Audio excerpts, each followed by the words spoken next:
Prime Minister Harper left Ottawa this afternoon on a 5-day official visit to China. He's traveling with a delegation of Canadian cabinet ministers and Canadian business leaders as well. He will also take part in the opening of the annual meeting of the Asia-Pacific Economic Cooperation, but he'll leave early from that to be back in Canada for Remembrance Day ceremonies November 11th. It's Harper's third visit to China, and it comes at a time of somewhat strained relations between the two countries. The Prime Minister's last visit was in 2012. But since that time, the federal government has limited Chinese investment in the energy sector, most notably the oil sands of Alberta. Each country's accused the other of spying, and Canada continues to raise concerns about human rights. Also, Canada has yet to respond to Chinese overtures to negotiate a free trade deal. The Prime Minister's office says the Prime Minister will engage in an open and frank discussion on human rights, good governance, and transparency, security, and the rule of law. I spoke with 3 MPs about the significance of the Prime Minister's trip to China. From the foyer of the House of Commons this evening, I'm joined by Erin O'Toole, the Parliamentary Secretary to the Minister of Trade. Don Davies is the trade critic for the official opposition, and Kevin Lamoureux is the Deputy House Leader for the Liberal Party. Good to see you all, gentlemen. Thanks for having us. Erin O'Toole, let me start with you. Relations between Canada and China have been a little bit strained for the past couple of years. What's the objective of this trip to China by the Prime Minister and this large Canadian delegation traveling with him? Well, the Prime Minister is traveling there, Peter, to make sure that there's a strong trade two ways between Canada and China. China, as all your viewers know, has emerged as the world's second largest economy, so it's a large potential market for our exporters.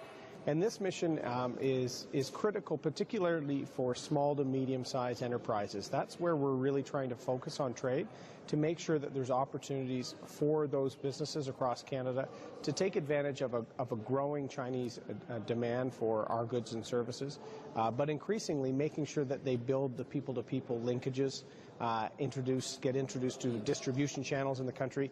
So it's a meeting where there's going to be the dialogue between leadership, but also that sort of important small to medium-sized players plugging into the Chinese economy. All right, Don Davies, what does the NDP believe the Prime Minister should be focused on when he meets Chinese leaders on this trip?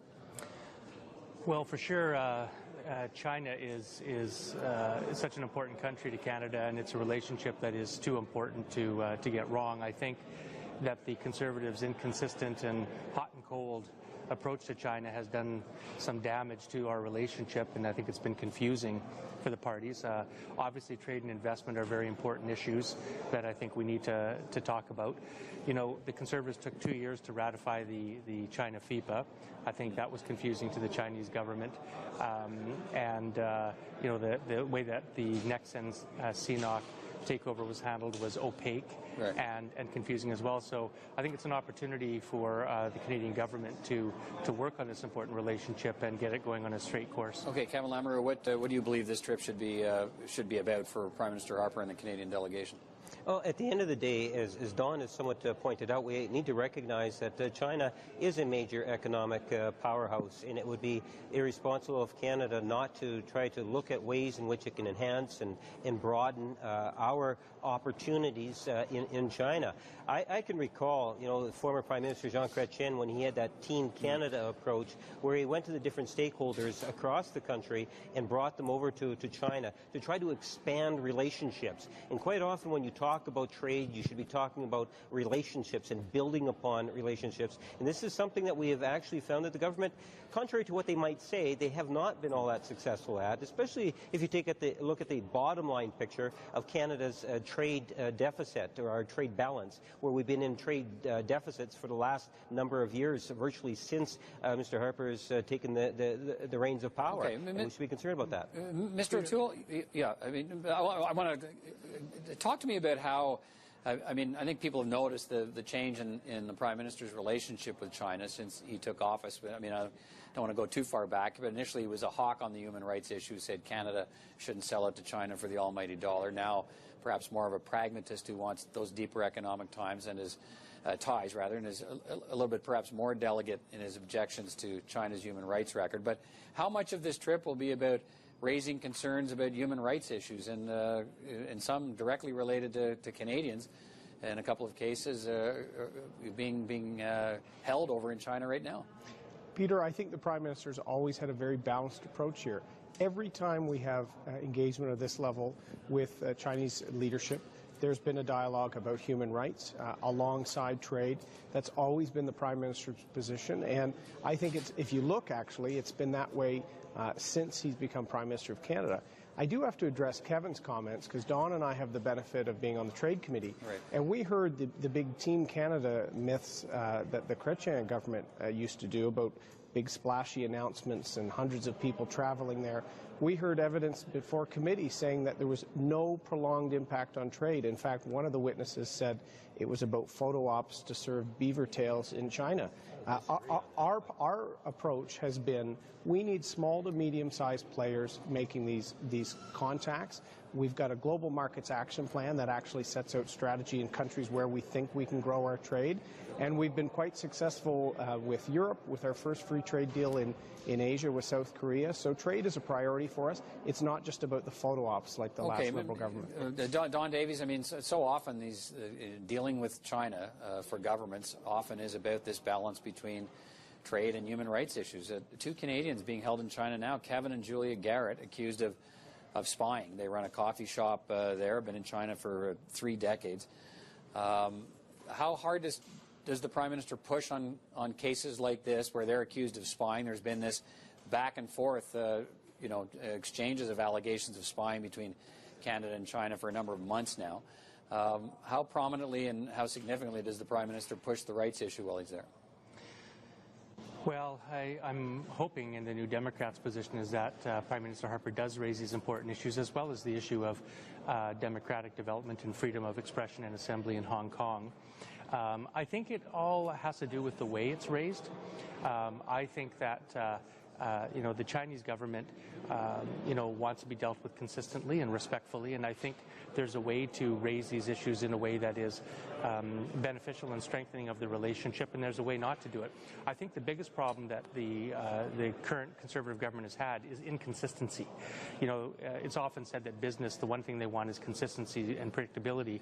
I think it's the same thing in dealing with foreign powers, especially China. And so when you have the Conservatives rejected a trade agreement with China. I mean, they've offered to sit down and do a trade deal. We've said no to that. We took 2 years to sign the FIPA with no explanation at all after the Chinese ratified it.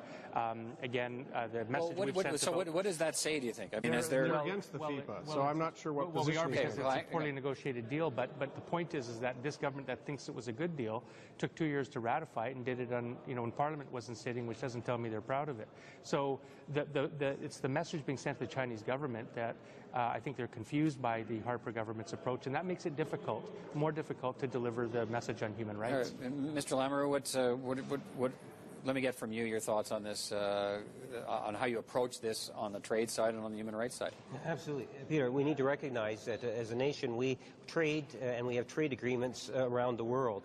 And there are a number of concerns related to human rights, not only in China but other countries. And we need to understand that Canadians would be very much disappointed if we didn't recognize that a part of economic trade is also to demonstrate different types of leadership.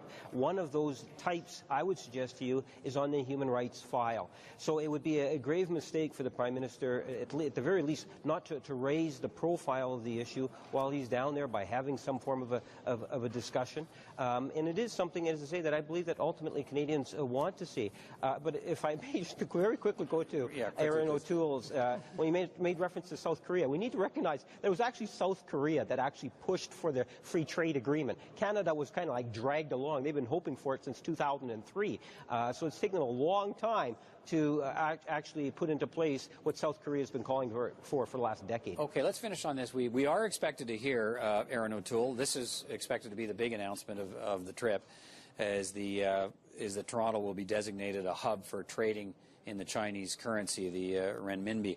So that would allow Canadian companies doing business with China and other Asian countries to convert from Canadian to Chinese currency without having to convert it to U.S. dollars first. What will that mean to Canadian business? We've heard some estimates of $32 billion over the next 10 years in increased trade.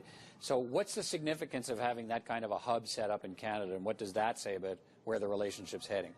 Well, I think if we hear that, it'll be good news.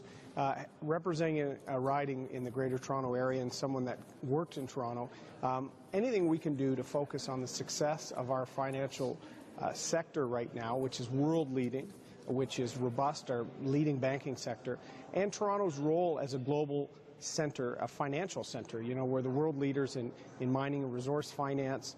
We have the best banks, some of the best insurance and related securities companies. So it will, an announcement like that, Peter, would solidify Toronto's key role as one of the leading financial centers of the world. And I think at a time where, you know, Asia and other parts of the world are growing at strong rates, having Toronto as one of those hubs would be very good for the country and continue to reinforce us as a global market center. Notwithstanding you're from Vancouver, Don Davies, you know, what's the, I mean, often these trips are about deliverables, and is that a significant deliverable that makes that the NDP would be suitably impressed with? Yeah, I think it is, and you know, I do come from British Columbia. I'd love to see that currency hub located in Vancouver as the gateway to the Asian Pacific, but I'll settle for Toronto.